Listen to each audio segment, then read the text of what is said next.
Hey, everybody. This is Kevin E. West, and I am on the precipice of getting drunk with buds. Let's do this.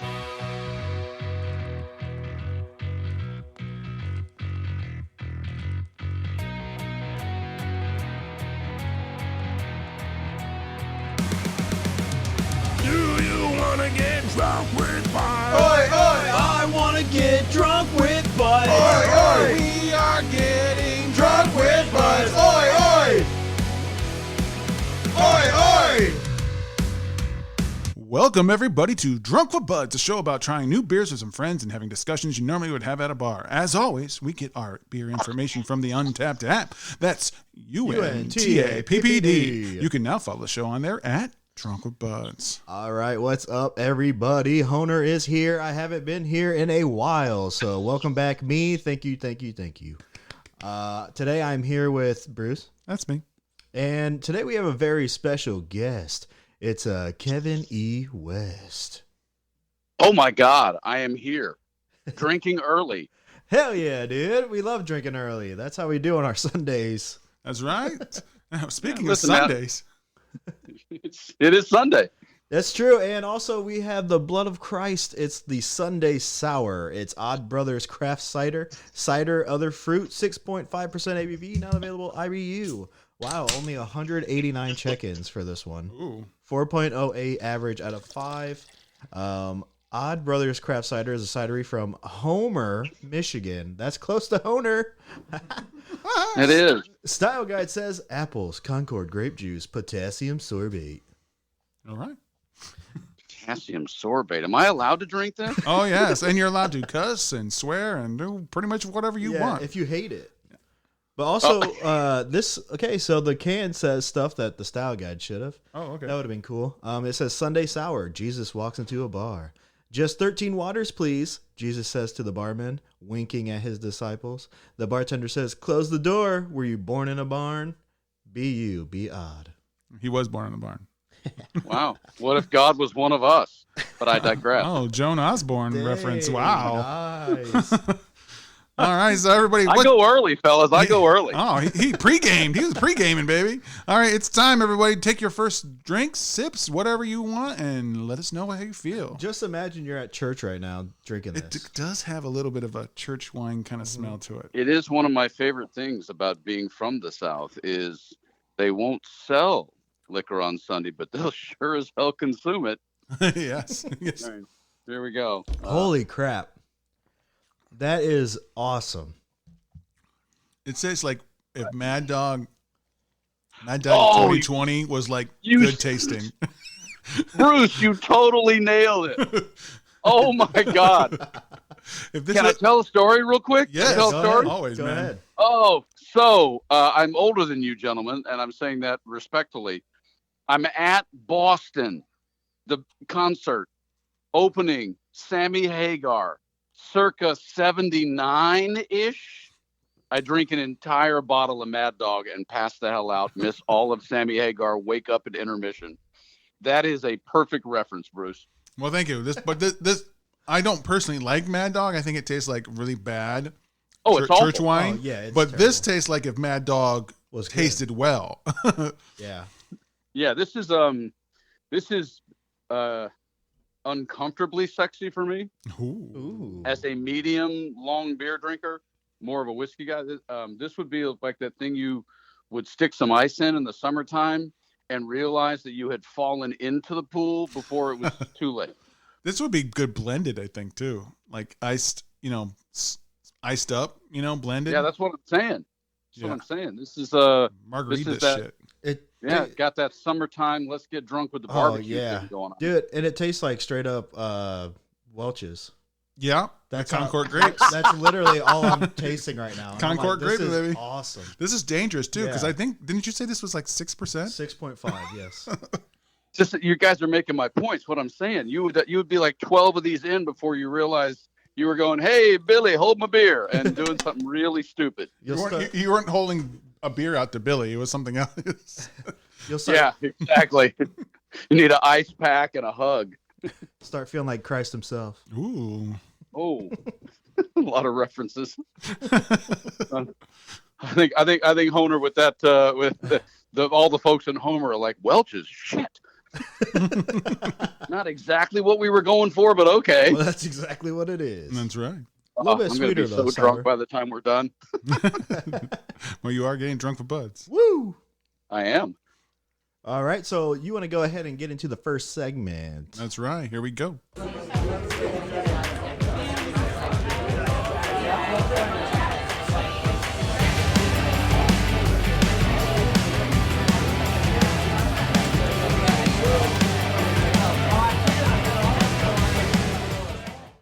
Pub Talk Pub talk, baby.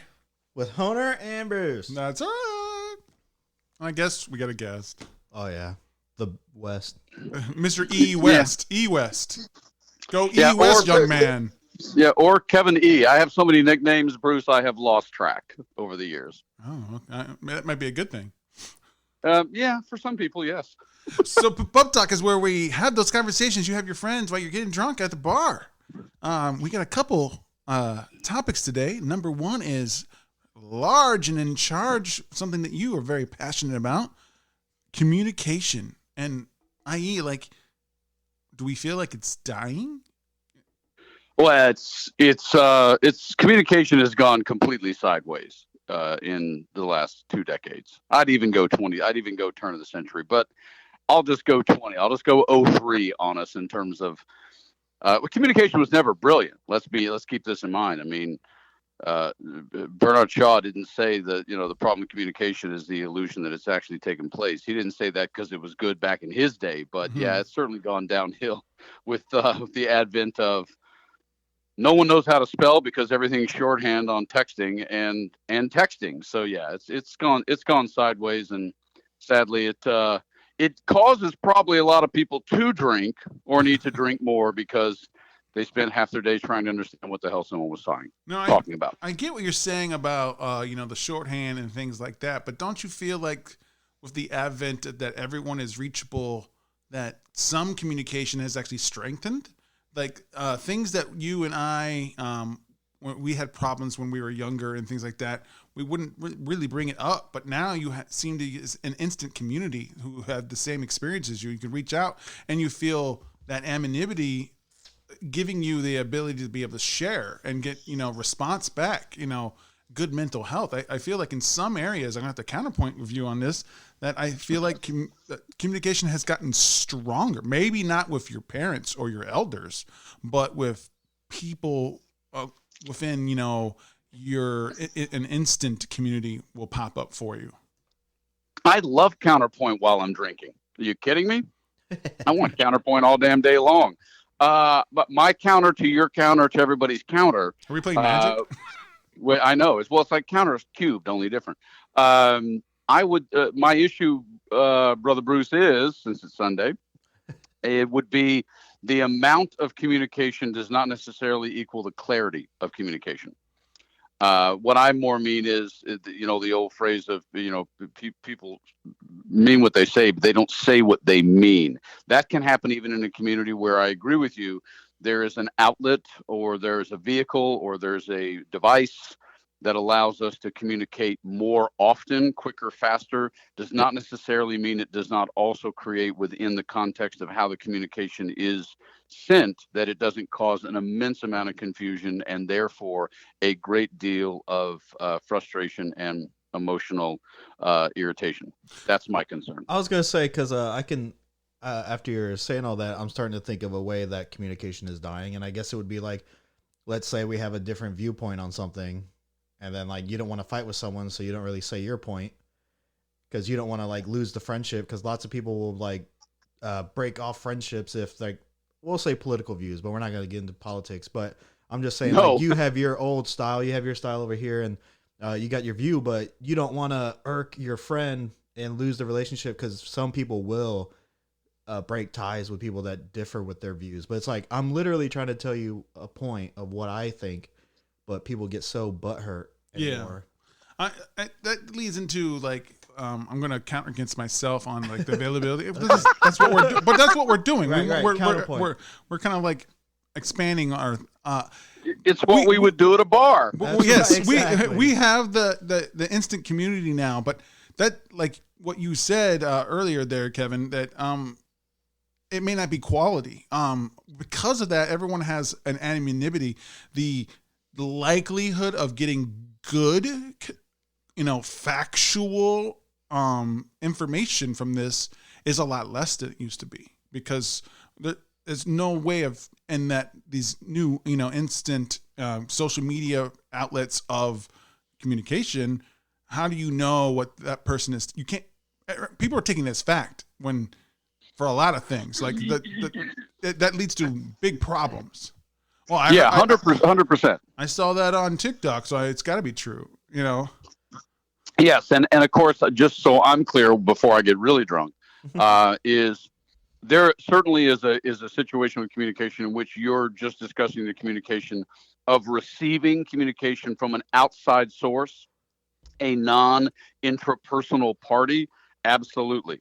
The reason why I reference George Bernard Shaw's quote is because I much more go to the place of intrapersonal or intra-colleague communication, that when you don't hear tone of voice, when you can't see someone's eyes, when you can't physically watch their facial expressions while speaking, I'm going to throw one word at you guys real fast before we get totally toasted and say what is missing a lot, or what we aren't able to, or what we don't tend to do as much. When I say communication's failed, when we're busy typing, texting, or email, what we tend to leave out are all the natural disclaimer words or disclaimer sounds that would help someone understand what we really meant by those set of words. Yeah. Sometimes people do it with an emoji to try and go, just kidding, or JK, but I find over the last 15, 20 years that it doesn't happen enough, and people do either naturally or intentionally misinterpret a lot of what goes on between people who actually sort of know each other to know each other really well. I agree. I feel like actual communication is more than just verbal. It is, and sometimes all senses. You want to be able to read the physical cues, let alone like eyes and eye contact and the way they say something, the inflection of the tone, or the way the dialect. Right. So, and I think it's one of the reasons why we have a little bit more of cancel culture, as Honer just said, in terms of communication, because we're human, man. We have emotions. We don't. I speak on this as a speaker, but we don't have a school for how people learn to ask for nuance, request nuance, and learn nuance. Mm-hmm. So we do live in a world where people are a little bit more challenged with sort of their social awkwardness or social human evolution. And so we are by nature, survival of the fittest, right? And also just survivor mode. We tend to wind up, I think, unfortunately, the result is a lot of canceling of our friends, Honer, and people when it isn't necessarily in your echo chamber, because we just go into protection mode rather than curiosity inquiry mode to make sure you understood what somebody really meant. Right. And that's what I mean by the decline of communication per digital media. Yeah, I understand that. It's crazy. I will never get that sentence out an hour from now, just so we know. Hey, I'm glad we got it out now. Yeah. Hey, I was thinking, because, I was at lunch one time, and my two coworkers were going off about something, and then the other guy's like, you know what? I'm not even going to talk to you about this because you are too arrogant. You're not even listening. And the other guy's like, I am literally listening to you, and I'm trying to tell you like why I don't agree with you. But the guy was not listening and hearing it, and I'm like, oh my God, I couldn't imagine being that kind of guy. I'm open-minded, so it's like if I think one way and then all of a sudden somebody thinks this way, I'm going to listen to what you think. But I don't know. Like, I guess I don't really give a fuck that much to like let people just ruin my whole day off what they thought or think. I'm like, I'll take your word for it. That's what you think. That's cool, man. I mean, it gave me another outlook on something, so that's cool. Something I'm probably did not think of before.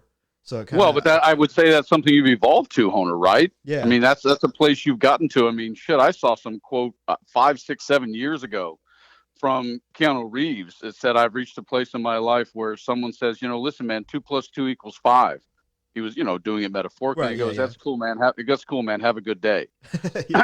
and certainly dismissal, you dismiss somebody because you just don't want to deal with it. I get that. Yeah. But at its core, I still think it's much easier to do with passing acquaintances than it is with necessarily people you work with every day. Yeah. Or, when you're in a close, intimate relationship of any kind, or you're dealing with close friends that have, obviously, as it always is, a little bit different ideology. I just think texting has destroyed a lot of that clarity. That's all. I'm going to say that digital technology and the phone, coupled with drinking, we have reached a place where we are extraordinarily, as a community, impatient. Yes. And so in the essence and effort of time, people struggle with the patience to actually really take the time to learn what somebody meant. Maybe that's the overlay to my general drinking subject here. I think so also, because, I mean, everybody wants instant gratification now. Back in Kevin's, in my day, it was almost like an event, a very light event, but a phone call was a very light event because you had to reach someone when someone was home. If they weren't home, you weren't talking to them until they were home, and then you had to catch them again when you both were at home. So you knew everyone's number like by heart. You knew when they were most likely to be home. So it was somewhat of the event. So you didn't want to waste that time by being quick. You're catching up. You wanted to know what was going on. You're very, and you described your day. You what subject you were talking about. You made sure. And then as the person listening, you wanted to, because it was an event for you. I get to talk to a person that I'm not, right in front of. And then that would carry. I feel like those phone calls that were eventful would carry over to when you saw people in social situations, because again, how often did you cross paths? This was, an attempt. And then you had the body language. You got to get a little bit more than you used to get on the phone. So it was like, I can really see what he's meaning, or she's trying to say to me.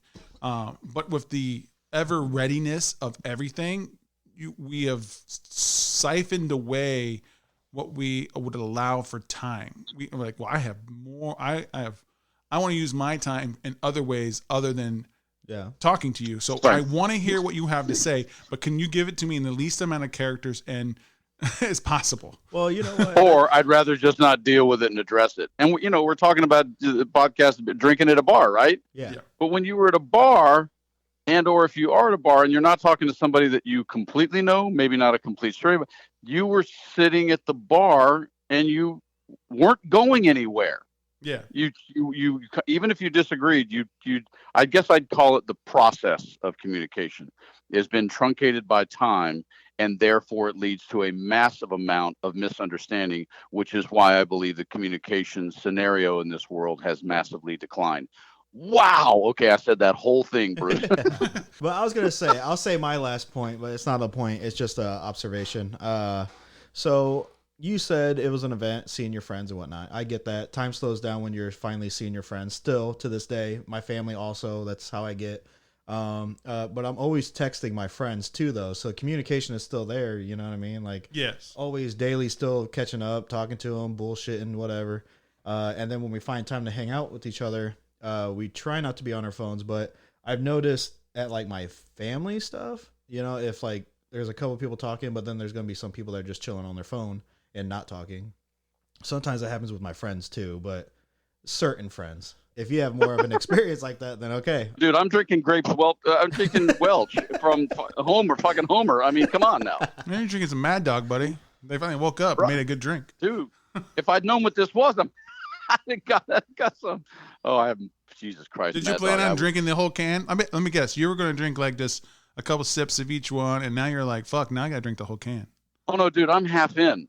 I'm totally half. Was it 10:30? I'm half in.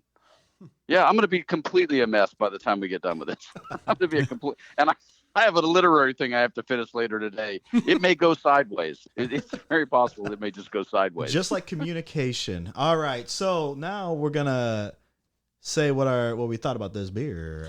What about you, Bruce? Me? I think it's fabulous. It does have little notes of cider, but for the most part, it's like the best wine I've ever had. Like the only ciderness I get from it, it's the dryness at the end, which a good apple, cider usually does.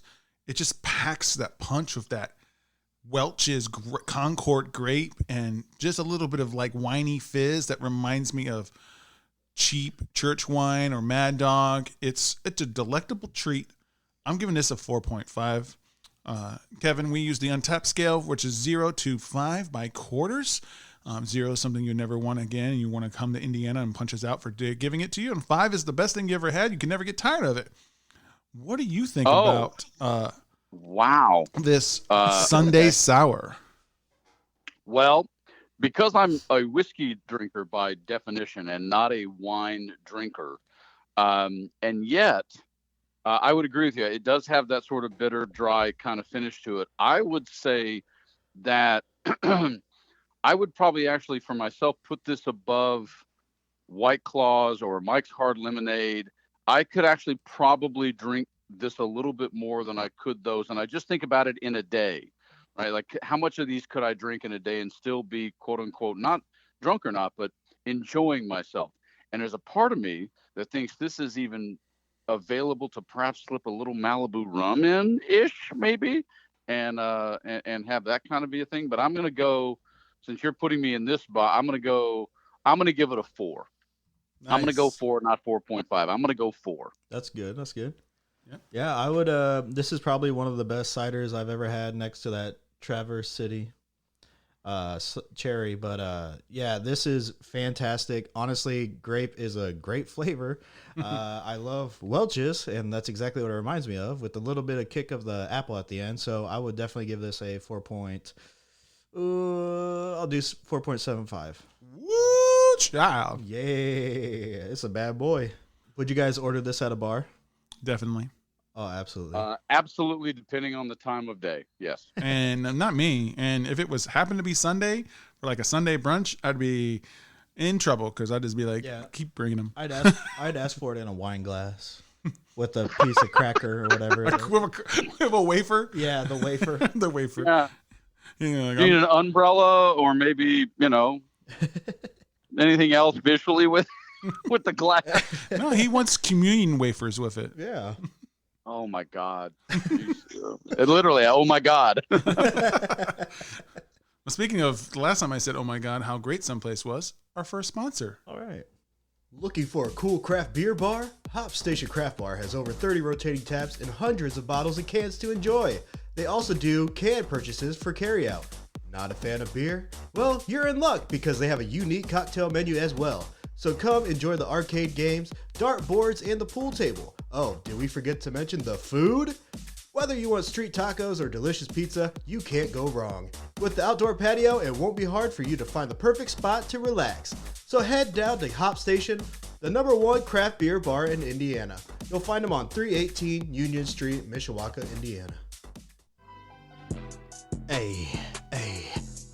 I'm chilling in church and I'm blessed for my sins. So I'm checking this and I'm gonna drink it down my chins. Gonna love it, gonna get that wafer in that shit chin. And I'm loving it, man. I am Sunday. What's it called again? Amen. Hey, amen, man. I love this shit. Sunday sour. I love this shit. Heads up. Hey. Free beats, no copyright. Heads up. Free type beat, hype type trap beat by Beats Provider on YouTube. Welcome back, everybody. It's about to get hot as hell in this motherfucker, and Bruce is bringing the heat. We got Inferno from Evil Twin Brewing in New York City. It is a ranch beer, 4.66 ABV with no listed IBUs. There is 112 check-ins for an average score of 4.04. Evil Twin is a microbrewer at Ridgewood, New York. Starker says a light, crispy Hell's Lager, brewed with smoked malts, conditioned in habanero peppers. Spicy, crispy, zippy. It should be spicy, smoky, habanero, clean, and light. Those are the things. Should we do a faux show, no show on this? Yeah. But let's get our first sips and describe what we like and dislike on our first thoughts. Ooh, it attacks you quite quickly. Yeah, it definitely does. Woo. I do like the little bit of a burn. It's not too bad, just sitting in the top of the mouth. It's got like, I don't know if I would call it, I don't give anything away. It's weird because it's got a coldness to it because it's a cold beer, but then that heat afterwards, though flavor wise, other than just the heat, I almost would say there's absence of flavor. What does anyone else feel? Yeah, I would agree. Yeah, go ahead, Honer. No, sorry. I'll let you go because I'm still trying to process what the fuck I'm drinking. It does have it is a very subtle blonde thingy. You're right, Bruce. It doesn't really have much to it other than did I just drink? Did someone put ground peppercorns in this bitch? I mean, that's what it just hits you as holy smokes, and it almost I think I took too much at once. It almost choked me a little bit. Because I got a little too aggressive when I saw the color. Oh And I yeah. was like, oh, okay, I can drink this. Holy shit. Yeah, it's strong. It doesn't hurt you. But the rest of it, I would agree with Bruce. It is a little lacking in anything that we would say maybe is defined as a beer taste. Yeah, it's almost like colored water with heat. Yeah, pepper water. What about you, Honer? Oh God. So I would say that I have never in my life tasted fire. But this is literally heat in a can, and I'm not really a huge ghost pepper fan either. So this whole thing for me is a journey, and I just really hope the adventure ends soon. All right, it's time for faux show, no show, guys. Is it spicy? Faux show. Faux show. Faux show. Is it smoky? Faux show. Oh, I got a no show. No show. I don't get no smokiness. I to get it. the I go no smokiness. show on smoking. Yeah. I get that smoke malt or whatever. Well, that's why we got this thing. I think that's what kind of it goes with the heat. Okay. It's kind of like it rides on that bee. Nice. No, that's a dream for me that I wish I had. I'm over here in Nightmare Land, not having that. All right, habanero. Faux show. Oh Faux yeah, show. faux show. Clean. I mean, if water is clean, then faux show. No show. I mean, hold on, let me get one more last drink. I feel like it is a clean drink, but I wish it wasn't. It is very, let's say you take out all the fuckery in it, you have a very crisp Hell's Lager down there at the base of it. You can taste the clean, I guess, is what I'm kind of tasting, but you have to find it because the heat overlaps it, like fire on water. Yeah. So that's exactly what that fucking is. And I'm trying not to fucking I'm trying to breathe. This heat's just like in my throat. I think Honer's trying to find the fucking clean. I'm going to be honest with you. 'Cause this is still, He's this Mr. is still- Clean. This is still stuck in the back of my esophageal canal. So I'm having a tough time. It's personally. dirty as hell. Well, speaking of bringing the heat, we're going to turn it up with some Large is in Charge questions in our next segment. Beer flights.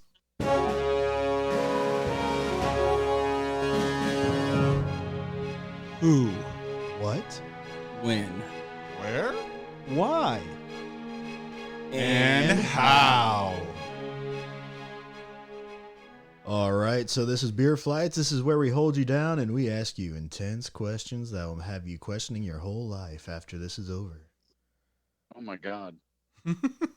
For the very first one, are you ready? Oh, brother, I was conceived ready. Who are you? I'm a white guy who grew up in the rural South to a single parent with a sister who was a competitive athlete and a class clown that was consistently paddled in school. And let me note, most of the time, I deserved it. There's a little bit. Well, why, thank you. Now I get a little picture of who you were. Who are you now? Yeah, who are you now? I am an author, corporate speaker, but longtime veteran television actor. My first primetime show was Matlock. My last one was HBO's The Righteous Gemstones. I have always been a Pisces. Holla! Not that you asked for that shit. Holla. But I am kind of a walking contradiction. I'm a pretty sensitive artist, but I played third base in heavily competitive baseball. So I am a Southern gentleman, but if you get a little chippy, I might have to throw you in traffic. So that's who I am today. All right. Our next question, Kevin, are you ready? That was so easy. Oh, yeah. What is your favorite project that you were cast on, and what is your favorite project that you had a hand in creating? Huh. That's a solid question. I have done a lot of fun stuff in my career. I probably would say that if I had to say my favorite, but it was based on a lot of different factors. Did you just slip into Australia? Yeah. was when I actually got hired as an Australian against about 13, 14 actual people from Australia for the season finale of Lost, when it was the #1 show on television. Yes. And the reason I say that is because it was shooting in Hawaii, and my sister lived in Hawaii at the time. And I just called her up one day. I said, "Hey, you want to have lunch?" And she was like, "What are you talking about?" I'm like, "Well, I'm down the street shooting this TV show." But I worked with the character Sawyer, who was Josh Holloway, and he also was from the South. So we had a really good time. And it was for one of the more difficult casting directors in the city in Los Angeles. And like I said, I worked really hard on that accent. It was the first one that I really perfected, where Australian people actually thought I was from Australia. And there were technical consultants on the show from Australia, and they actually thought I was Australian. Well, you had us fooled. We had a comment on it. I know. I was like, straight up. He just blended right into his it. American accent went away, and it just came out. Yeah. Well, I mean, I owned a company that was an educating business organization for actors, and I was, again, pretty hard lined to fellow artists about, don't be putting an accent on your resume if you can't just drop in and start doing it and have someone believe you. That's some bullshit. So, and living in a city like Los Angeles, fellas, I know you guys know, we have every single, indigenous accent and dialect in this freaking city. So you better, if you're going to say you can do it, you better be able to do it. Damn right. And cry on cue.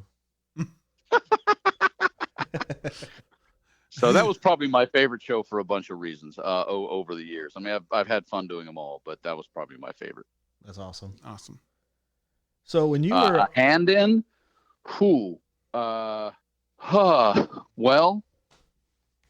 gosh, you know what, I'm going to go with the fact that I just did a short with a writer friend of mine right before we all went on strike. And it was one of those projects where we had become friends, and he's a pretty solid feature writer, but he had this project that he's wrote 13 years ago. And he was just chatting about it one day, because, you write something a long time ago, you forget about it. Yeah. And he had tried to do it. He's from Austin. He had tried to do it a couple times. He went to Austin, tried to cast it, because it was a short, but about 9 or 10 of the pages of 15 were all one character. It was a ton of work. And so I was involved in that at the level of both a little bit of how we would set it up and the direction, and he still had a friend direct it, but even some of the props and being involved with the wardrobe. I didn't co-produce it, but I was heavily involved in it in a way sometimes that I don't get involved with other things. And I do currently have 2 Life Right stories that I'm trying to sell, but that project we shot earlier this year, and he gave me the lead. He actually did a favor to a friend, but his friend wasn't right for the lead, so I did it. And it's called One Cigarette, and it came out really well. It's a little Tarantino-esque ish. Nice. So that was fun. Yeah, I'll have it out soon. So just a tip for actors and actresses, where do you think they can go to learn the business of acting? Where would you point Well, them? they need to go to me. That's funny. The business of acting is a very nebulous term. It's actually an overused term, because, we use this phrase show in business, and we all get that. But it's just per the communication conversation earlier, it has a lot more nuance to it. But I created an organization called the Actors Network that I started out of my house in 1991. So I have been coaching, communicating, and educating actors on the business side of our profession for over 3 decades. And the easiest way to do that for anybody, anywhere, parents themselves, especially parents, they get taken and abused all the time when they want their kid to get in this business. All they have to do, Bruce and Honer, is go to theactormba.com. Nice. That's MBA as in mother, boy, apple. It's not, no one gets an MBA. This is not me giving you an MBA in business. It's just called the actormba.com. And that will explain everything about if somebody wants to actually really know the truth. If they just want to learn BS and bullshit and something from some book that someone wrote or some, clown car online person, they can feel free. But if they actually want to really learn how to address this business anywhere in the world, with all respect, I was the pioneer of it in Los Angeles. So I do know that a couple articles have been on you and this network, and you've had a few quite prominent actors and actresses come through your program before. Oh God, yeah. Let's see. I'll try to cover. One of the easiest ones people might know is Maggie Grace, who was also on Lost. She was the daughter in the Taken trilogy with Liam Neeson. Masaoka, who also was one of the stars of an old TV show called Heroes, but then also Hawaii Five-0. He's a Japanese actor. As we speak right now, my buddy is a dear friend of mine, Christopher Gorham, just finished a year on Lincoln Lawyer. Chelsea Crisp was the pretty blonde on Fresh Off the Boat, which was a ABC show that was predominantly Asian, and so she kind of stood out as the pretty blonde gal. Yep. And Naomi Grossman from American Horror Story. Yeah, we had a lot. We've had a lot, along with just probably a few hundred other people who have wound up, not quitting over the years and have built, tremendous careers that were members of the Actors Network. Yeah. It's nice that you created that to help, your peers and your colleagues. Yeah, I mean, again, this is part of the funny thing with me and the communication thing we started out with is what is hard for me about communications is I see a lot of what I would call undue angst, undue emotional difficulty.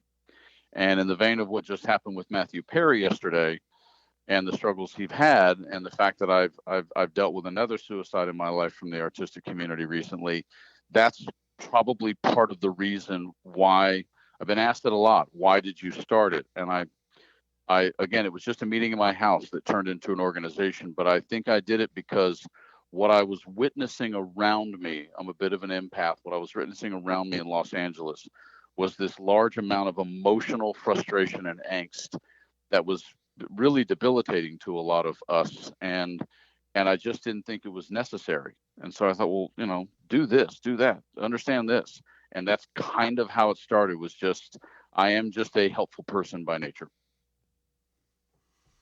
Fabulous. Fabulous. All right, next question. When you were on, General Hospital, Young, the Restless, and the Bold and the Beautiful, these are soap operas. Is it true that the environment on those sets is a fast-paced go, go, go, go, vastly different than most other TV shows and movies that you've been on? Is there a big difference as the layman's feel, or is it similar? It's significant. I would say that it is significant. How about if I do it like this? Daytime television, aka soap operas, go at the pace of baseball, just normal baseball, overhand baseball. Television goes at what I would call a very high level of modified fast pitch softball. Modified, not windmill softball. And a lot of features, not all, depends on the budget, will move along with certainly a studio feature or a well-funded independent will feel more like slow pitch softball. In the sense of the level of urgency or how many pages you do a day or how many takes you do. Television does not have time for Stanley Kubrick doing 22 takes, and daytime television almost doesn't even give you 2. But daytime also, you're going through 65, 70 pages a day, and it's brutal. You have to picture, if you've never been to a daytime stage, it's basically a long hallway, really wide, right? It's probably 25, 30 feet wide. But just walk down a hallway, and on your left are sets, and on your right are sets, and they're just separated by however big the dimension of the set is. And all the cameras are just on wheels, and you literally just go from one to the next, to the next, to the next, to the next all day long. It's a lot of people can't do it. That's one of the reasons why you see people stay on daytime shows, because actually simply learning the lines and artistically getting through a day like that, 3 or 4 days out of the week for years, it is very difficult. Not my favorite. Not my Wow. favorite. Yeah, I didn't even Yeah. think about that being so like intense. my Yeah, it is. I was gonna say my grandma used to watch those. Earlier, I called them telenovelas, and then Bruce is like, "That's not those." And I was like, "Well, that's what my grandma used to watch." So I just called them telenovelas because that's what they called them. But they were straight up Young and the Restless. So back then, I was like, "That's wild to hear that you were on there." I don't know about what time period you were on there, but probably not when I was younger. But No, I did GH. I actually recurred on that show for 9 months back when Anthony Gary, who was Luke and Laura in the '80s, way too far back for you. Not for me. But I was, I was on there in '91, '92 when he came back to the show as his twin cousin, and he ran a fish cannery, not a joke, and I was his foreman. And I was on the show off and on, recurred on it for about 9 months. And also, there was a dear friend of mine inside of Los Angeles who was also on the show at the time. So it was fun for me. And he was awesome. And working with Anthony Gary, the script was for him medium suggestive. And so when I first met him, the first day I met him, he just asked me straight up, he goes, "How are you at improv?" I said, "Perfectly fine." He goes, "All right, well, keep in mind what we're doing and then just follow me." Like, what in the fuck is he going to say that I have to follow? Oh, it sounds like you could have good communication skills. Yeah, I mean, well, I wasn't the star, so I was trying to stick as close to what was written for me right, as could potentially be written. At the same time, I wasn't exactly getting the same lead in from him as what was in the script. So I'm like, all right, I gotta do some fast, self-editing of these are the words I'm supposed to say, and now I'm have to make it sound like it goes with what the fuck he just said to me. But it was fun. It was fun. that's hilarious. So, why do you choose to go for the certain roles? What's your favorite role to go for if you could choose? I guess. The irony of that is my favorite role, if I could choose, Hollywood would probably never cast me as unless I become more of a name and more of a higher level actor than I currently am, because it would have been The Sopranos ish. It would have been Casino ish. I get cast much more in either someone who is a part of a civil outfit, be it, a SWAT crew, a chief of something, a ranger, or a lawyer, like somebody in the firm, like Tom, that sort of thing. Ironically, the thing I just mentioned, One Cigarette, was a guy who's about to be whacked by people in his own crew. But yeah, that would be more my desirous thing to do, is to play a good fella. I just don't have that face per se. And in Hollywood, it does matter. Casting, regardless of your skill set, is still going to be 90% of why someone may get the job. The people have to believe this guy is that dude. And then the other side of me is the goofball, is the class clown, is the guy who, would love to do something extremely character-esque and silly.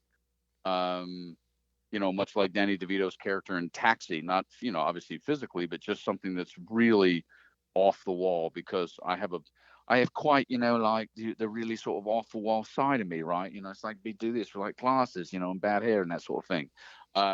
So one of those two, and it's a pretty extreme breath there from one to the other, but I would probably have to make it myself, because for my career, Hollywood just would not cast this sort of normal looking white guy as either one of those things. Right. Well, how'd you you said Righteous Gemstones earlier, and I looked you up on there because I was like, I don't remember that. I do.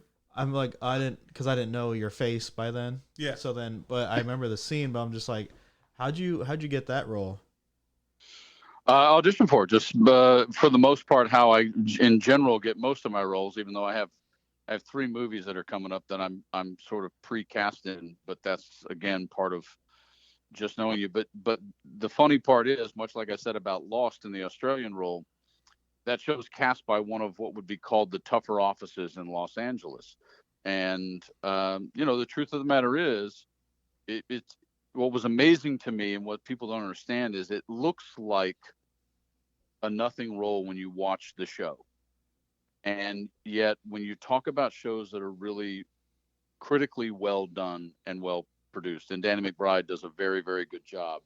The amazing part is that they care so much about having every single person they cast be exactly what they want, that it still took, I don't know, 3 or 4 or 5 days for them to decide that they wanted to hire me. I mean, we have a phrase in Hollywood called putting a pin in you. And I had a pin in me, I think, for that show for the longest period of time. And usually when you do, you aren't going to get it. But even the additional funny part about that show, Bruce and Honer, is that happened right at COVID. And I almost got stuck in South Carolina. It was really close. A lot of McBride stuff is shot there because he's got his own like little studio Correct. down there. And then Correct. And but that gives you a foot in though, right? Because McBride loves reusing people that he has gone through the casting process, because he essentially knows how you act. He knows what you can do, what you can't do, and he loves to play. So like, you think you're going to have some open doors to other McBride works in the future? Yeah, I mean, you always hope, man. I mean, there's no question you always hope. The problem or the challenge, I should say, once again, emotionally and psychologically, is that is what we all hope for. Work begets work, creates relationships, all those sorts of things we coin towards business all the time. And yet when it doesn't happen, it's easy to get depressed or frustrated over that. So when you're in this business for a while, which obviously I have been, you get to the place where your representatives certainly know that, and you do what you can when you're on the set to be a good professional and have them hopefully remember you. But I have long since learned not to expect that. And as I might say, I still believe in a place called Hope, fellas, and I think I should just get back. Thank you very much, Bruce. It's old school Clinton references, and there you go. You want to believe in a place called Hope, and you certainly can lean towards that. But I have learned to be careful about not expecting it. Yes. Now, our listeners may recognize you from lots of things, and I personally, and Honer personally, love your roles that you've had over the years on Bones, Castle, NYPD Blue, 24, Criminal Minds, and Lost, as you mentioned earlier. And we also love to know how you feel about this beer. It's time for your final thoughts on Inferno, and give us your rating. Oh Lord Jesus. I got to be honest with you, fellas. That's a 2.5 for me. Yeah, I'm not. I can't get that. I couldn't. I hate throwing anything away, and I don't think I'm going to be able to finish this one. Yeah, I'm the same boat with you, man. I'm giving it like a 2. I'm going to give it a 3.25. I am giving it a little bit of a boost into the good because what turned me is the can art. It's literally gloves to handle the peppers, and it's presenting it. So I feel like, to me, and I could be totally wrong, that they're just saying, this is for you hot pepper people, and we're just giving you hot peppers. Everything else is just, we're just hoping that you can drink it. Like, it's not taking away from the peppers. It's enough that you can just drink it and just get that pepper. Somebody that just wants a hot pepper drink, and that'd be Tones. Maybe. So I'm going to give them a little, I'm going to be in their shoes here a little bit, and they are delivering a good, if you like a nice heat drink, it's very good. Me just having it, I'm going to be closer to you guys. Yeah, but I even said that I'm not a spicy drink guy unless it's like a, I don't know, like a spicy mixed drink or something. But there's good beers, and then this is not one of them. But if you are into, like Bruce said, peppers and hotness and don't care about really flavor, you're just there for the hot drink, you might like it. It is not up my alley. And see, Bruce, right there, the beauty and nuance of communication specificity, I'm going to bump it to a 3. Well done. Nice. And I'm going to bump it up to a 2. That's the same. All right, it's time for our next sponsor. Do you want to find a hidden gem in the Midwest craft beer scene? If so, your search is over. The Niles Brewing Company is a nano brewery that produces some of the finest craft beer in the Midwest, with several award-winning brews and more to come, thanks to the expertise of master brewer Brandon Townsley. Niles Brewing Company is open on Monday from 5 p.m. to 10 p.m., Friday from 5 p.m. to 10 p.m., Saturday from 12 p.m. to 9 p.m., and Sunday from 12 p.m. to 5 p.m. Be sure to check Facebook and Instagram for updates on upcoming events. Hey, this a diss track. So Bruce, just kick back cause you a little bitch and I'm gonna kick your ass. I'm gonna roll you around in the dirt. Gonna put some dirt in your eye. Gonna stomp on your neck. Man, gonna kick your ass. Everybody wants me to do it too. I'm gonna do it and I gotta do it to it cause Kevin really wants it and I gotta do it cause he's my guest right now. Yeah, He's know. down under. Damn, he's down under from the chocolate. I don't know. All right, so yeah, aggressive fast flow trap back. Instrumental disc, dark trap beat, Professor Tessa beats on YouTube. Welcome back, everybody. We are back and we are about to be drinking a black drink. Ooh, we've got beer number 3, Count Orlok Black Pumpkin Ale from Urban Chestnut Brewing Company. Pumpkin yam beer, 5.4% ABVs with 18 listed IBUs. 6,400 people have checked this in for an average score of 3.62. Urban Chestnut is a regional brewing out of St. Louis, MO. Honer, geography. Minnesota. There's not even... Oh, wait, there is an O in Minnesota, so I guess it's possible. No, it's Missouri. St. Louis, Missouri. Style Guy says, for the first time ever again, Urban Chestnut is brewing a pumpkin beer. While it's officially a Revolution Series beer, it does have a little German flair. Nosferatu, Bird of Death, a.k.a. Count Orlok, the German Count Dracula. He was a blood-sucking vampire, but being German, he must have enjoyed beer too, right? We believe it so, thus have created a black pumpkin wheat ale in his honor, a beer noir, if you will. It should be dark, smooth, sweet, subtle, and light. Everyone, tip it back. Tell us what you think. I'm scared. Yeah, I'm uncomfortable. I'm gonna be. If the part of the intro there made me uncomfortable, but Hey, don't diss my accents. Yeah, it tastes like a black IPA with pumpkin. yeah, this is very It's literal. not bad. It's not bad. I mean, I actually kind of wish it was a little thicker. It's a little light for me, but Yeah, It's- I'm gonna concur. it's got interesting flavor notes. Nothing is too strong. I could drink a couple of these if I'm so with you. We're on the same page, man. A lot. But this is stunningly drinkable to me. Did you read the can already or no? it was kind of in the Style Guide to put on there for the first time in a while. That little thing. Oh, about Nosferatu? Mm-hmm. Okay. So I was trying to just freaking build up the courage to drink this fucking thing. I'm not a pumpkin beer fan, but every fall we gotta put some seasonal stuff in here, and I don't get too much pumpkin, which is why I probably like it. Okay, it's somewhat drinkable. I get that. God. Yeah, I don't know. It's the wheat ale too, so it's like it just reminds me of, I don't know. I guess I don't like black drinks. Like, I don't get black IPA at all. that's what I'm getting is the black IPA pumpkin style. But then just the wheat now I'm getting confused. I just get a nice wheat beer that has a little extra darker malt in it, and it's lighter than I thought it was going to be, and just it's subtle notes of everything. So Yeah, nothing is it's overpowering. IP with just the left A line going up. It doesn't have the whole A on the Yeah. It's and that's probably one of the reasons why I could IP good.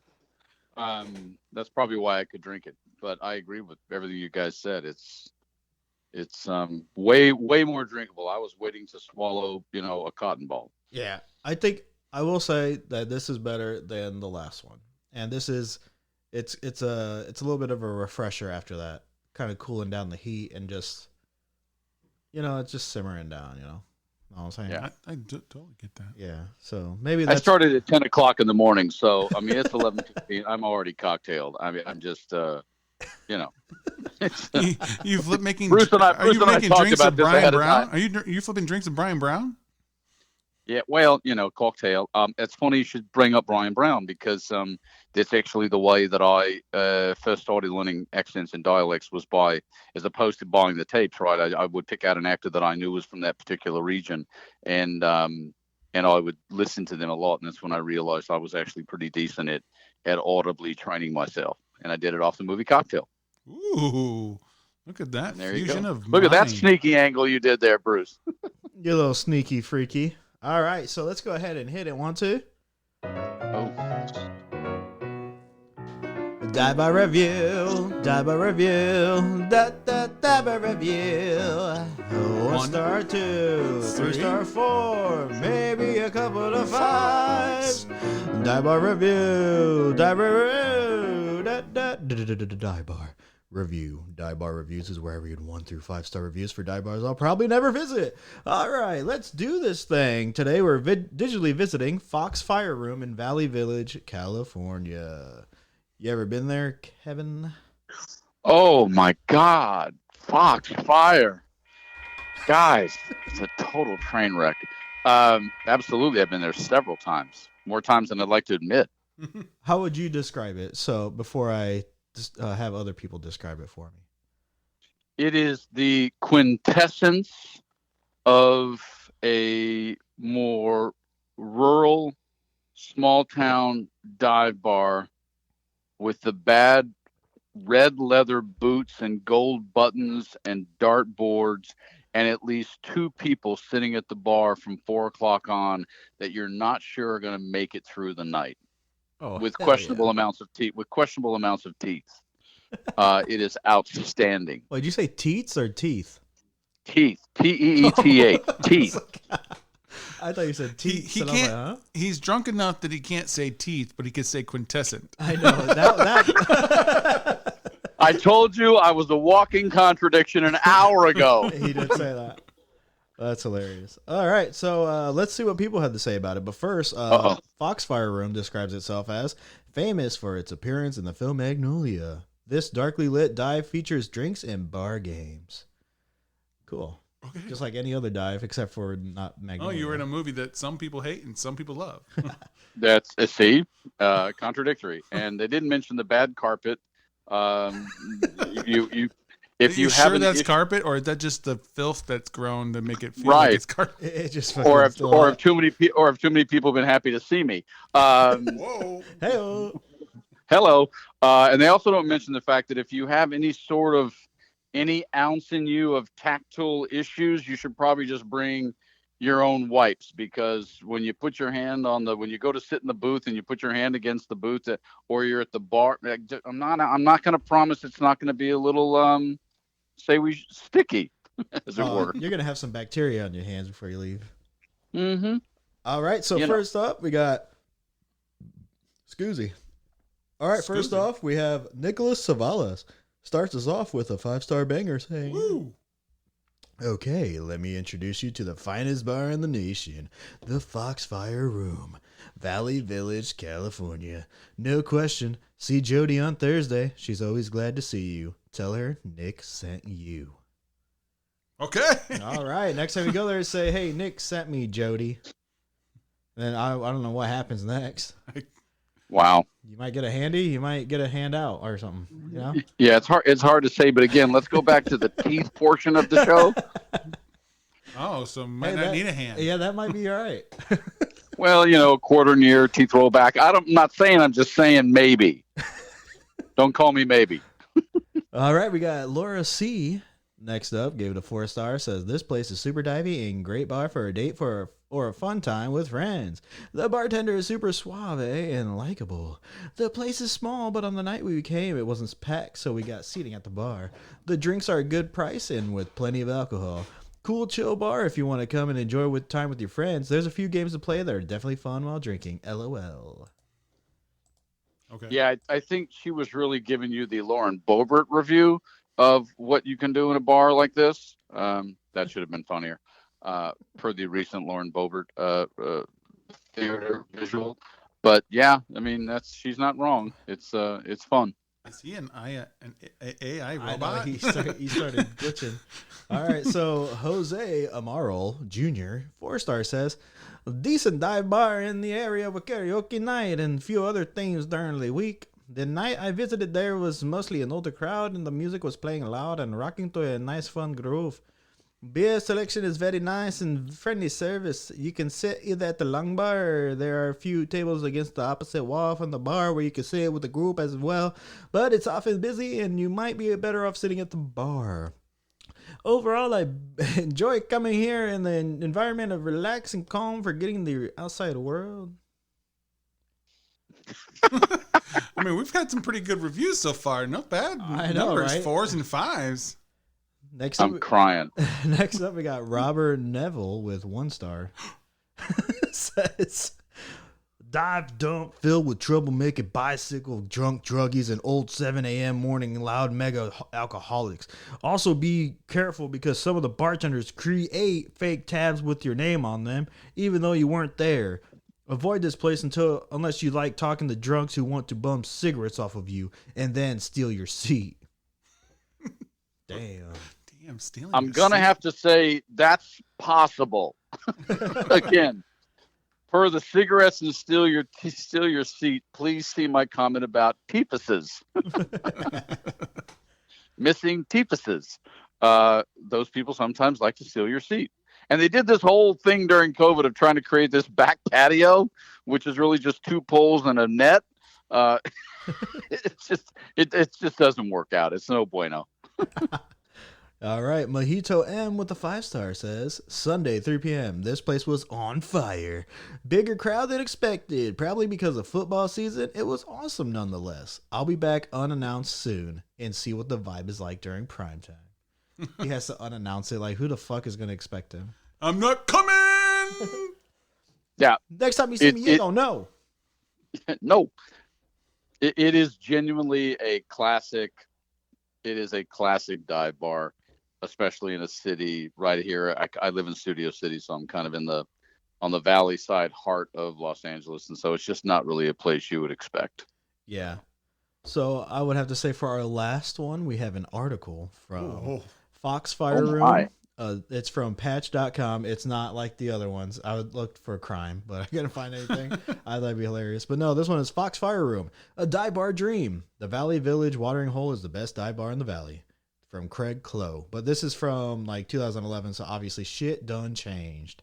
But he says, I moved to Los Angeles in 2003, and just a few days after arriving, went out for drinks with a friend who was one of 2 people I knew that lived there. I had just moved from Chicago where I went to college, and Amanda had lived across the hall in the dorms my freshman year. I picked her up at her apartment in some neighborhood called Valley Village, and we went up to the street to her favorite neighborhood bar. We hadn't seen each other in some time, and she said it would be a good place to just hang, have a drink, and chat. She took me to this little dive bar on Magnolia Boulevard that was like something out of a dream. Not long after we arrived, she informed me the bar was a location in the 1999 film Magnolia, where William H. Macy's character gets drunk. Whoa. The room is pure dive bar heaven, and a perfect place to catch up with an old friend. There is a spacious and comfortable outdoor smoky patio. We were both smokers at the time. I have since quit, thank God. Complete with heating lamps and a large tent. Often the smoking area, that's what he said it was. Often the smoking area is more crowded than inside, as it is often the case with any true dive bar. Inside you will find leather-covered boots, creaky wooden chairs, dartboards, a golf video game, wood-paneled walls, and plenty of happy drunks. If you have grown weary of fedoras, designer jeans, and entertainment industry speak, and just want to have a relaxing, stiff, cheap drink, slide on down to the Foxfire. It's a good place to catch a ball game or sing some karaoke. There's always some dude in a flannel shirt that's a little too drunk, even on a Tuesday afternoon, but in an amusing way. The crowd and staff are always friendly and as unhipster as it gets, which can be a glorious change of pace in this hipster nexus of the universe we call Los Angeles. And then they said, I am not alone in my love for the Foxfire Room. AskMen.com ranked it as one of the best 10 best dive bars in Los Angeles. What the fuck? Well, there you go. Well, there I it mean, is. you got to admit, if a location scout found this place because they were going to have William H. Macy drinking and drunk at it, it's probably fairly solid. It's probably where they were drowning their tears from being, a location scout and getting yelled at. That's not good enough. That's not good enough. Oh, 100%. They probably had to go get drunk to go, okay, well, this is the place. We're good. They probably lived in the village, the Valley Village. They probably said, oh, this is a bar. Let's just have them drinking here. They didn't even think it'd be a thing. So there you have it. If you're ever reminiscing about William H. Macy drinking his weight in Magnolia, then come on through. That's not a lot of weight. It sounds like a great time, but I'll never know. I sure hope you guys get to know, though. So back to me, Honer. Hey, back to you, Honer. How are we doing on this fucking beer? I'm going first on this one. This is surprising me out of right field. First off, don't like pumpkin beers. Just don't. I don't get too much pumpkin. I get pumpkin-esque flavors. It's dark, but it's light at the same time. It's drinkable. I think they're hitting all the marks they need to for this season. Would I drink this winter? No. Spring? No. Fall? Yes. Definitely fall. I'm going to give them some extra points for that. Would I order it at the bar? No, I wouldn't order it at the bar. Hell no. If someone gave it to me, I drink it. If it's fall and I saw, you know what, I'm going to get a fall beer. Yeah, sure. I'm going to give this a 3.5. It's very good. I don't call it great, but it's very good. Yeah. Yeah, I don't know, man. I'm going to have to disagree with you. It's good, but I think the wheat and the pumpkin is something I'm not liking. Like the mixture of it. Maybe if it was an actual black IPA pumpkin, it might have been better with a little bit more spice. But I don't like the spice anyway. So honestly, I'm just throwing shit out in the air right now.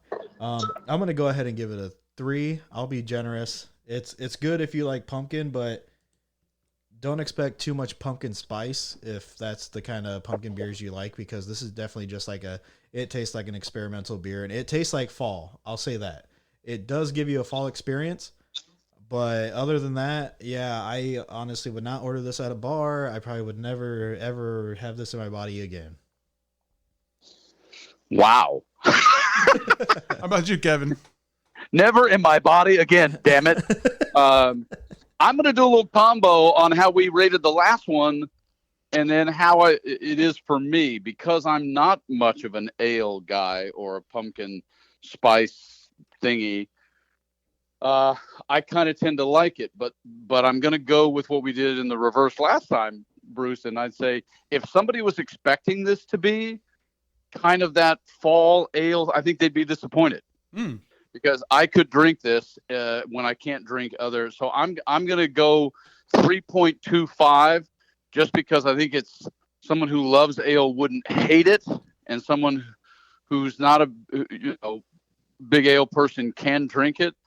But I do think it misses a little bit on the way it's advertised. So I'm going to go, it's drinkable. Not sure I'd order it at a bar ever. Probably would drink half of it with a friend, but I'll give it a 3.25.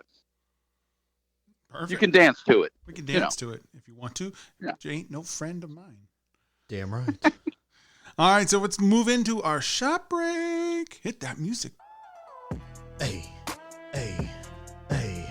This shit sucks, man. I want it out of my body. I feel like I got exercised by a fucking Bugatti. Don't know what that means, but I said it, so get ghostly. Get this ghost up out of me, cause this shit is poisoning everything inside of me. And I am just trying to see what's going on, but I cannot see it. This pumpkin spice needs to play nice and get the fuck up out my body. Wishing you a happy Halloween. Free beats, no copyright. God, free type beat, hype type beat. My beats for anyone you dare.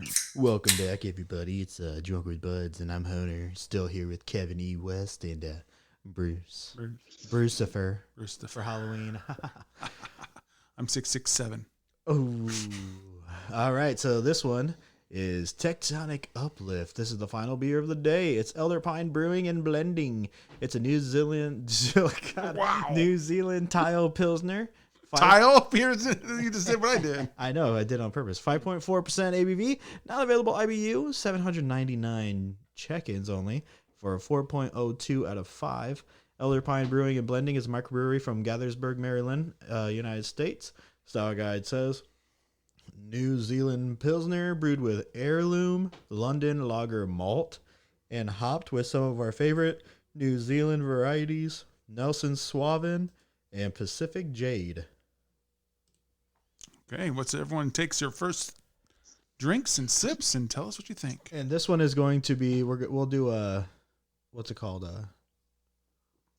Faux show, no show. Mm-hmm. Okay. Here we go. I like this. Ooh, I like that. this is pretty good. It's pretty good. My first thoughts is it's got the perfect nose. It is light but tantalizing. Citrus kind of playing across the nose hairs there. You can definitely taste the malt, It's though. uplifting my mood, my taste buds, My life. my life. This is a great Pilsner. It's a great rinse for the last 2 beers, for sure. Faux show. I'm gonna go double entendre on you guys and go, since it's number 4. It's a nice finish. See what I did there? What I did was I was going and then I went, and then there we were. I mean, explaining it doesn't help. No, no, not at all. He went It's one of there. my gifts. It is. It's a straight up gift, man. Yeah, Kevin, can you just shut the fuck up now? No, I don't think he can. I don't think he can follow that rule. All right, guys. So faux show, no show. All right, I'm ready. All right. So clean. Faux show. Faux show. Faux show. Bright.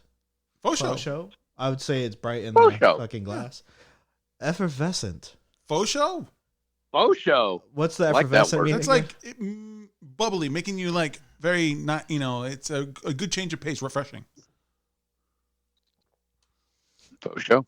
Faux show. I was taking another drink as he was explaining that to Yeah. me. What does Blazay think of this beer? Oh, wait, never mind. Not here. Thanks for standing me up, Blazay, you jag off. Wow, shots fired on Blazay. Damn, shots fired at Blazay. He's got a big ass. 2 more. Dry. No show. It's I not think faux show. I don't get No, I give dry some faux show. Yeah, I think there's a little it's bit. clean dry. Yeah. I think it's at the end finish. maybe. It's a little bit dry. I'm still saying no show. Well, hoppy. No show. I It's don't not think hoppy. so. No, I don't think so either. I think it's, No show. I think it's more malty than hoppy. And barely. Yeah. I mean, I guess by definition, there's zero hop. so, Yeah. so yes, sure, there's malt, but Yeah. I wouldn't call this malty either. I would say more Yeah, no, malty it- than it- hoppy though. Yes, but I still don't think it's malty. Yeah, but I'm saying like people will say it literally has London lager malt. That's where I feel like Yeah, I but all taste beers the have malt. No, I think it has doesn't. ha, but I don't know if it has the P. It's too clean for me to be hoppy. So you think it's a hoe? Nice. Well done. Touche. More like douche. Whoop. Clearly, we're on beer 4 at this Yeah, point, we fella. are. Yeah, he just took his Fell out. shirt off. Fall off my fucking couch. All right, Drinking. so we got the last trivia segment of the day. Bruce trivia coming up.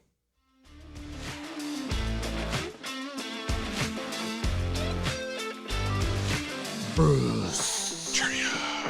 Bruce Trivia. Bruce Bruce Trivia. Bruce Trivia. Trivia. Trivia. It's time for Bruce Trivia. It's my game and you are in it. It's time for Bruce Trivia. Oh, that's right. Bruce trivia coming at you live. Welcome to Bruce Trivia. We have 2 players today. We have Honer versus the Great One, Kevin E. West. Vic. Nope. Oh, shit. Today we have an extra special trivia that I have created. No buzzers involved. We're just saying you answer the question as fast as you can into your mic and or phone. Everything will be related to the United States and movies or TV shows. So all answers will be either a place in the United States, a state of the United States, a city of the United States. Like the answer will be in that, but have some connection also to show business. Shit. Geography. Okay. Well, kind of. We'll see. So I'm scared. get ready to answer. I'm really scared. Now I will start the thing. You can interrupt me if your answer if you wish, but then you are out if you are wrong. Here we go. This Red Hot Chili Pepper song title featured in the sunny state of the U.S. It's also a TV show from the 2000s about a New York writer living in show business and the problems of having everything good and bad at his fingertips. Californication. That is California. correct. That's right. Ding. Oh, wait a second. I'm supposed to beat. All right, never mind. Go ahead. I got it now. I could have said that 2 seconds in. All right. Oh. Yeah, you could have just yeah. But you didn't. I didn't. All right, number 2. following the cases and personal lives of professional cops, but only in this prominent city and state with the same name. What is this TV show? Prominent city and state with the same name. That is correct. It's not Chicago Med because I just my brain went there first. Shit. Three Prominent city, and state with. 2 and 1. NYPD Blue. Oh, I did it. Jesus Christ. I did the show. Wow. Honer's That's still terrible. crushing him 1-0. Yeah, All right. This fun comedy is about a small section of city government, or the lack of it, from wakes for tiny horses, and enormous amounts of bacon and steak being eaten, or Chris Pratt becoming a star. It was on NBC, but the town in Parks the and Rec. show is in what state? Pawnee, Indiana. You were out because you interrupted. Oh my God! What state is the Parks and Rec in? Does anyone know? Indiana. That is correct. Way to listen. And I said all answers are going to be the state or a city. Oh yeah. So Parks and Rec was never going to be the right It answer. wasn't. You let him in the door. Let's see if he can finish you off. In this town in the Midwest, for some reason, spawned 3 TV shows about firemen, police, and doctors, all at the same time, and they fully cross over of each other. Chicago. That is correct. This There we TV go. show follows an ex-military man working for the police, recently been rebooted 5 to 6 years ago, a tropical locale where you might get laid, and hear the lead say, "Book 'em, Dano." Hawaii 5-0. That is correct. Way to tie it right back up. That's right, bitch. Whatever. I think somebody on this show was on that show. Again, second show I've been on and didn't answer.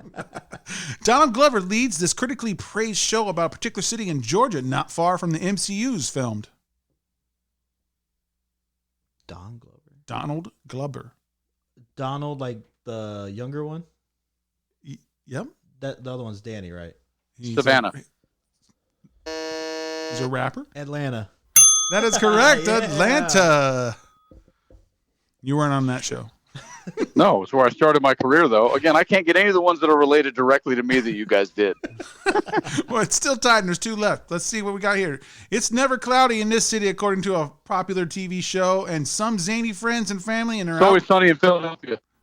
That is correct. It is always sunny in Philadelphia. Sure is. He's got the lead. He gets this right. You are out, Honer. Last one. He's out. This TV show has a home on a hot beach in a party city. It's also where Ballers and Dexters is set. It follows a few scientists and cops trying to solve crimes by analyzing evidence and making snarky quips as the lead pulls down his shades. CSI Miami. CSI Miami I was is gonna say, correct. that's like what. There's so many shows like that. I was like, what the fuck could I say? But not in I swear to Miami. God, my first thought was Miami Vice. I'm like, no, there's no way they went there.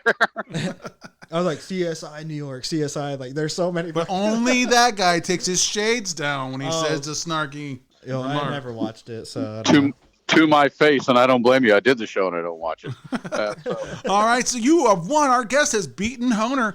Give us your victory speech. Well, I'd like to thank my dog, who's no longer living, because he was the guy that when he smelled a victory, he would just hone in on it and take her down. And that's what I just did to Honer. You just did. Honer. You did. Wow, You I don't took even me know out. how. What was that mess I just said? You honed in on it and you said it. Yeah, I I guess so. did. Huh, I honed in on Honer. Oh my God. Oh. All right, it's time for us to talk about this beer. What we like and didn't like, or whatever, or all in between, and then give us a final rating. Since you are tongue-tied, why don't you go first, Kevin? It's funnier. Yeah, well, I'm going to be honest with you. I have not drank this much beer before noon in a long, long time. That's the straight up truth. But we knew that was coming. I actually, again, I am not a huge beer drinker, as Bruce knows. Mm-hmm. And I think that, again, only speaking for me, but I still think people who like this type of beer would like it. I would actually order this, and maybe most importantly, I would actually order it twice. And therefore, I have to give it a 4.75. Woo! Damn, real close to a 5. You know what? That's I think if I had a couple drinks before this, like a couple domestics, I could probably move up, I think it'd be an easier way to get up to the higher ABV and stuff. And I think this would be a good like third or fourth drink if I'm at the bar. So I definitely would order this again. I'm gonna go ahead and give it a 4. I can agree. I don't agree with. I drink this right at the bang, like right from the sit down. I would order at a bar. It's delicious. I love giving a little extra juice because I love can art, and this can art is pretty understated, but like at the same time, wow. Yeah. Like it's, they have one of my favorite ones. They have the one on the ship in the ocean too. That's all in the same style of artwork. Yeah, that's really good. I just like their logo too. Yeah, the logo's great. So I'm going to give this a 4.25. It's pretty fantastic for a Pilsner. To me, it's hard for your quote unquote domestic styles to ever reach high into the 4s, just because there's just this, what can you really do where there's no wow. This actually produces some wow. So hats off to you guys at Older Pine. 4.25, thoroughly enjoy it. Yeah, maybe we're New Zealand style Pilsner guys, or New Zealand style at all. Maybe. I don't think I really like their. Yeah, well, I IPAs. mean, it's a slightly different accent from Australia. It's very close, but New Zealand's a bit different, as the Kiwis will remind you. Sorry, I had to. You had to, and you did, so we let it happen. All right, so shouts out to top 15 cities downloaded our last episode. Chicago, Illinois, South Bend, Indiana, Nashville, Tennessee, Mishawaka, Indiana, Knox, Indiana, Melbourne, Victoria, Australia, Suffolk, Virginia, Anderson, Indiana, Richmond, Indiana, Wilmington, North Carolina, Rocky River, Ohio, Granger, Indiana, Franklin, Romaine, Hesse, Germany, Elmhurst, Illinois, Troy, Ohio, Detroit, Michigan, Indianapolis, Indiana, Bayonne, New Jersey, Clemens, North Carolina, St. Petersburg, Florida, Council Bluffs, Ohio, Iowa, Lindenhurst, New York, Salt Lake City, Utah, Rushville, Indiana, Newport, Pennsylvania, Weedsport, New York, Depew, New York, Leland, North Carolina, Boston, Massachusetts, Palatine, Illinois, Elkhart, Indiana, Brisbane, Queensland, Australia, Niles, Michigan, St. John's, Michigan, St. Louis, Missouri, Dayton, Ohio, Oklahoma City, Oklahoma, and St. Petersburg, Florida. Maybe that's my cousin Steve Presser. I shout out him all the time. I expect him to give me some kind of like test message. Hey, I heard you today. And I didn't. But I saw him at a funeral recently, and I told him about it, and he goes, "Oh, I'm sorry, man." I'm like, "Yeah, you are sorry. You tell me you listen all the time, and you're not doing shit. So I'm calling you out again, buddy." That's right, he did. Shots fired. Now, speaking of shots, these are our premium subscribers. These are the guys who are super nice. We've been shouting out for people. We have a shout out for you. These 3 people bought the beers today. Thank you, the great one, Victor Cummings. Woo. And Matt Snyder. And the best town of all, Sylvia Town. That's right, my mommy. So they followed a link and subscribed to us as a premium contact people. They love us. They bought us a beer. It's $5 a month. You buy us a beer a month. We appreciate it. Thank you. And last call, which beers of the day or would you order for the last call of the night? What'd I say? Something like that. So,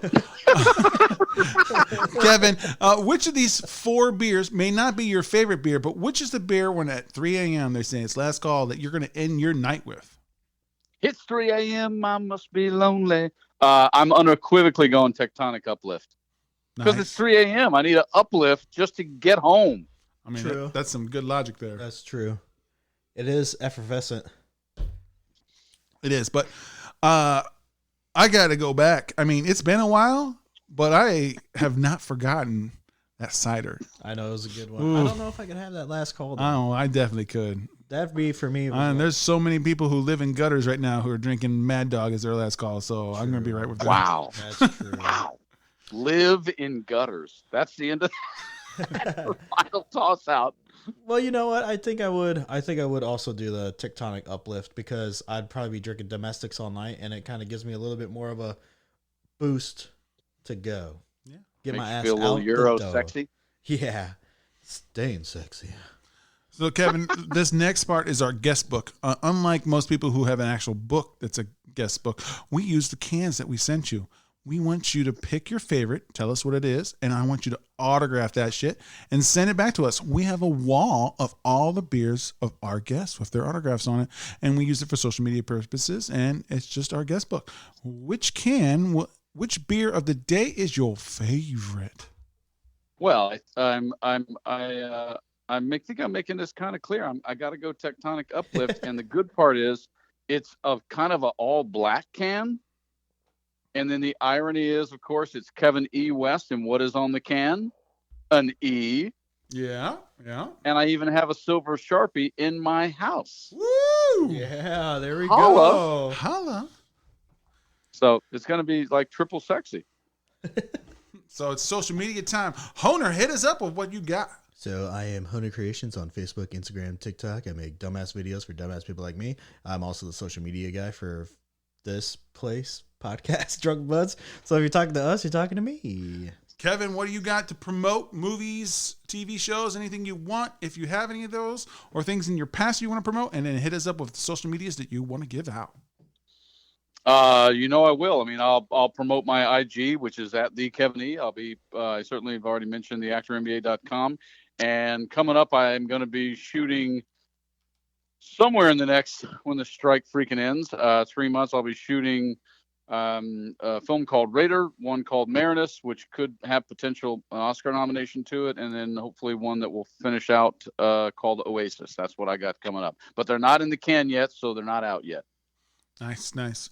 I am Beer Bandit Bruce on Twitter and Bruce the Beer Bandit on everything else, including Untapped.